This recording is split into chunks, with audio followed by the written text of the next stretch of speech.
and me can be a rough-looking crowd. But when it comes down to business, y'all, it makes some heads turn around. Sometimes it may seem like we're greased up and mean, but don't take it that way. It's probably been a long day. 'Cause it's hillbilly living, it's a country saying, keep your feet on the ground. It's a huge bonfire, big muddy tires, passing that bottle around. When the tub gets gone, it's gone, it's driving you round and round and round. It's a hillbilly living, it's a country saying, keeping our feet on the ground.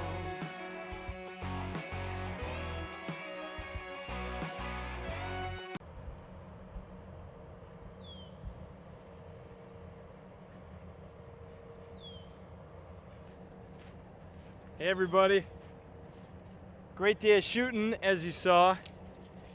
Again, I'm Joe Lord with Stuk, your weekly source of outdoor exposure.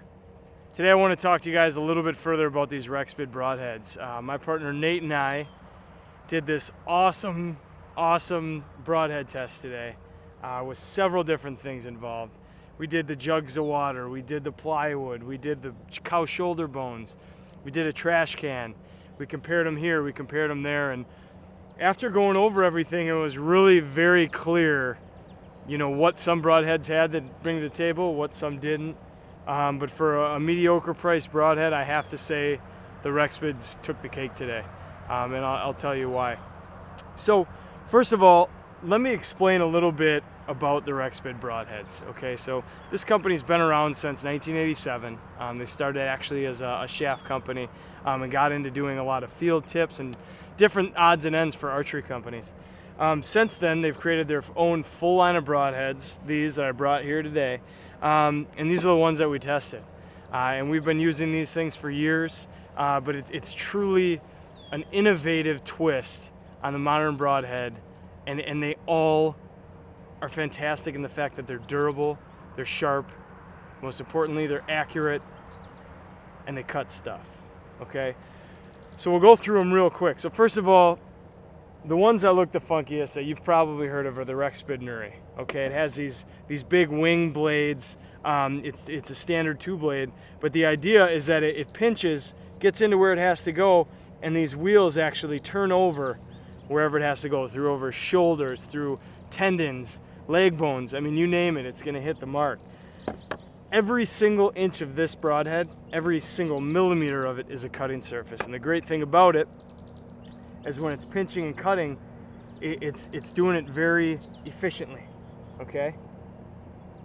And the cool thing about this broadhead, it's not designed so it cuts good, even though it does, it's designed so it flies good, okay? This broadhead, along with their entire line, flies exactly like a field tip or a practice tip. So we tested this one. This had the best results in several of the tests that we did, which I'll go over shortly. Okay, the next broadhead that they offer is the Rexpid III. And this Rexpid III blade is unique that it's an expandable that doesn't need any collars or O-rings. It doesn't have weak blades that are gonna fall out. This broadhead, you're gonna reach into your quiver every single time. You're gonna grab it, put it on your bow, on your rest, and it's gonna be there ready to shoot, okay? You don't have to worry about the O-rings getting old and faded, cracked, lost them. You're rubbing through brush and whatnot, hitting it off. These things are always gonna be there, and they're spring loaded. So basically, when it hits one blade, it hits all blades, okay? And as soon as that they release, they go straight through the animal, all right? And the cool thing about them is when they come out of the animal, generally they're gonna get filled with gunk and blood and everything, but they'll snap right back, they're gonna hit the ground, and you'll be able to use it and put it in your quiver for next time. Okay, so we tested all these today as well, which you guys will see, but an absolute wonderful product. Again, another thing that they do very well on these is a chisel tip. That chisel point is solid to the broadhead, it's not going anywhere, plenty of cutting surface, and it gets in, it's gonna penetrate for these to hit the cape of the animal and go straight through. Again, flies like a field tip. The next one, which is kind of a spin-off of that Rexpid III, is the Rexpid II. For all you guys that like your 2-blade expandables, this is the same idea. Again, no collars, there's no rubber bands or O-rings or anything like that to hold it back or deter you from getting that ready to shoot when you need it in the stand or on the ground. So again, flies like a field tip and it's spring loaded. So you're getting 1.5 inch cutting diameter here, okay? Which is plenty, and it goes right back. Very cool idea. All the blades are replaceable. They're sold separately. But again, this is a type of broadhead you can shoot an animal, it'll come right back out and put it right back in your quiver. All right, the next one is a Rexpid III. So this is a very much looks like a standard vented 3-blade, okay, a fixed broadhead, but it's different. So the chisel tip is actually connected to the shaft, which is stationary. And around it you have these 3 razor sharp blades that actually twist. And they maneuver around bones and particles and hard things and flesh and guts and you name it. But it's very nice in that when it goes in, it's going to deter itself and get the job done. So it's always going to continually keep spinning. Okay, very great broadhead for those that love the the standard fixed type of broadhead. This thing flies very straight and it cuts very well. Very simple but unique in its own way. Several of these are offered in both 100 grain and 125, but there is a 100 grain option in all of the line. So enough with that, let's get into the testing. Some of the cool stuff that we did today, like I said, that you guys have seen or will see. We went through some plywood, we went through some gallon jugs of water, we went through a trash can, and I'll show you that. But at the end of the day, the best broadhead that we shot for fixed was this Rexpid Nuri. Okay, so check this out. Everything I did today, I was using these XX78s, these older Easton Slam, very heavy duty aluminum arrow. One, because I didn't want to wreck a bunch of arrows. Two, I had all these laying around, but I can tell you I shot every broadhead here today with the same type of arrow, okay? The cool thing about these is that they hit hard, and at 20 yards, it's all the exact same shot. 20 yards chip shot, But this gives you an idea. I shot the Rexpid at 20 yards and this Rage hypodermic at 20 yards. You can see that the Rage actually didn't even make it through, right? Don't get me wrong. This is an inch thick piece of glued and primed up plywood, right? So this is the type of stuff you build houses with. No need to hit a broadhead through it, but you never know where you're gonna have to go through, like an elk shoulder or a bear shoulder or whatnot. But as you can see, very cool here. This Rexpid Nuri, it would have went all day, but it couldn't. It got stuck by the shaft, but it actually penetrated this entire board. All 8 layers of that board, it penetrated through. That Rage just tickled the outside. And I'll tell you what, I can push this Rexpid through probably and put it right back on my quiver. It's still sharp. You can see I'm getting nail stuff. Everything is still fully functional. That Rage, you would have to cut around it to get it out, okay? Just one of the cool tests that we did, and this is one of the best results we had. All right, another one of the tests was the water jug test. I didn't bring all the water jugs with me because they were just completely destroyed and annihilated.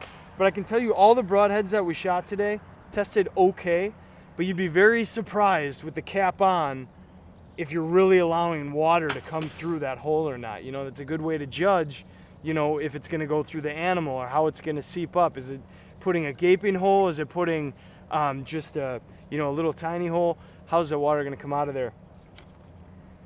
This broadhead right here, this Rexpid III, I would say nearly twice as fast for letting the water out. And I have enough to back me. The Iowa Sportsman's Magazine, did a comprehensive broadhead testing as well. And this one won the gold ribbon for letting, basically opening up a big enough hole to let that water drain out. Okay, the Hydra, I think it's a hydrostatic test, but just fantastic. So that did well. The Rexpid Nuri was number 2. Okay, the Rage hypodermic did pretty well. We tested the nap kill zone, that did pretty well. But to their dismay, these two took top, and you guys have seen that and will see it. Another cool test, the cow shoulder test. I didn't bring the cow shoulders. I actually have them buried in the backyard right now because they were getting to stinking. But the Rexpid, another best in show, it put about a 2.5 circular hole through the thickest part of that cow shoulder, which gets to be about 1 inch thick. So if that does anything to tell you, the video does not lie. And all of these were shot at the exact same target with the same arrows, same bow, same exact distance. The last one we did was this trash can. And this is cool. Okay, so basically what we did here is I marked every single one that we shot. As you can see, we shot a Thunderhead, we shot the Rexpid III, the Rexpid II, the Nap Kill Zone, the Rage Hypodermic, the Toxic by Flying Arrow Archery, the Rexpid Nuri, and of course the G5 by Montec, or the Montec by G5, excuse me. So what you see, very nice, you know, they all left an absolutely devastating channel, okay? So I mean the Toxic, good channel, you can put a thumb through it.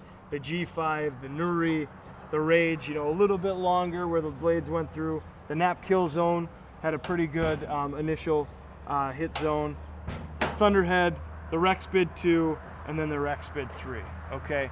Whatever on the entry wound. Now after every single time, I went back and did the exit wound, okay? So here you see, we'll go over first, Thunderhead, about what is expected out of a fixed, you know, vented 3-blade broadhead, almost exactly the same. The broadhead was destroyed when it came out. The Rexpid II, same thing. That Rexpid II I could fold that right back up and put it on my quiver. There was actually almost no damage to it whatsoever from hitting two sides of a trash can, okay? Now, before I go over the Rexpid III, this G5, same thing, you know what I mean? Very tough little broadhead, went through both, bent the heck out of the blades, as you guys will see. This Nuri, no damage whatsoever to the broadhead, same size exit wound. And then you have your Toxic. That one held up pretty well, actually, with a decent exit wound. You can see its little circular things kind of bent through there, pretty cool. But that Nap had a pretty good one. Actually, the Nap's right here, very flat with a little hole, and then the Rage actually had a little bit more opening. But let's see who takes the cake on this one. This Rexpid III, there's a 100 grain broadhead, and this is after it hit one side of a trash can. It came through. Now let's remember, these Rexpid IIIs, it's spring loaded, okay? So it's rolling through there and it's going up and it comes through. It hits the second wall, springs through, because it's hollow on the inside, hits the second, or the first wall, springs through, second wall, gets the full extension. I mean, look at that. That is absolutely fantastic, and little to no damage. I think one of the two little gears got caught up with a little dirt from when it hit outside. It just would have to be cleaned out, go right back in your quiver. But no question, the best exit wound that we had in terms of actual you know, diameter and just overall cut, I would say is probably going to be your Rexpid III. But a very cool test, and it was a lot of fun to do. So, you know, we're not going to sit out here all day and try and sell you on these things. We've been sponsored by a lot of different broadhead companies, and we've shot a lot of deer with a lot of different broadheads. It's been a couple years that we've been working with Rexpid, and we will absolutely never go back. These broadheads are extremely durable. They fly extremely accurately. They're all replaceable if you need to, but they hit hard, and you're guaranteed a pass-through shot. So thank you very much for tuning in today and enjoying our video. Check us out at stucknation.com, as well as our podcast on iTunes, as well as SoundCloud, at Stuk Nation, and Facebook, as well as Twitter and Instagram. So we appreciate it. We sell all these broadheads on our website, and make sure that you also go to rexpid.com to check out the full line, all the specs on these things. Guaranteed it will be the best decision that you make as an archer.